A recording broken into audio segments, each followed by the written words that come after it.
Hi అండి. Lunch లేదా dinner అయ్యాక స్వీట్ లేదా చాక్లెట్ తింటేనే కదా దిల్ ఖుష్ అవుతుంది, స్టొమక్ ఫుల్ అవుతుంది. అయితే ఈ వీడియోలో ఓన్లీ 4 ఇంగ్రీడియంట్స్తో tasty and healthy home made chocolate తయారీ చేసుకోవడం చూపిస్తున్నా.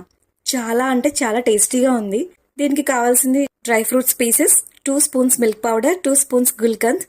గుల్కంద్ చాలా హెల్దీ అండి, డైలీ హాఫ్ టీ స్పూన్ తినొచ్చు. ఇంకా 125 grams smashed white chocolate compound.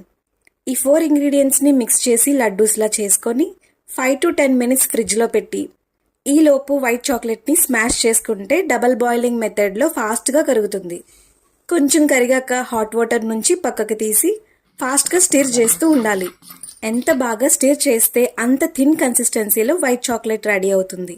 ఫైనల్గా ఈ లడ్డూస్ని ఫ్రిడ్జ్లోంచి తీసి వైట్ చాక్లెట్లో అలా అలా రోల్ చేసి ప్లేట్లో పెట్టి మళ్ళీ ఫ్రిడ్జ్లో ఒక 15 మినిట్స్ పెట్టాక ఇంకా ఎప్పుడు కావాలంటే అప్పుడు తినొచ్చు. తప్పకుండా ట్రై చేయండి. ఈ వీడియో కనుక మీకు నచ్చినట్లయితే ప్లీజ్ లైక్ చేయండి, షేర్ చేయండి. ఇంకా సబ్స్క్రైబ్ చేయకుండా చూస్తున్నట్లయితే నా ఛానల్ని సబ్స్క్రైబ్ చేయండి. Thank you.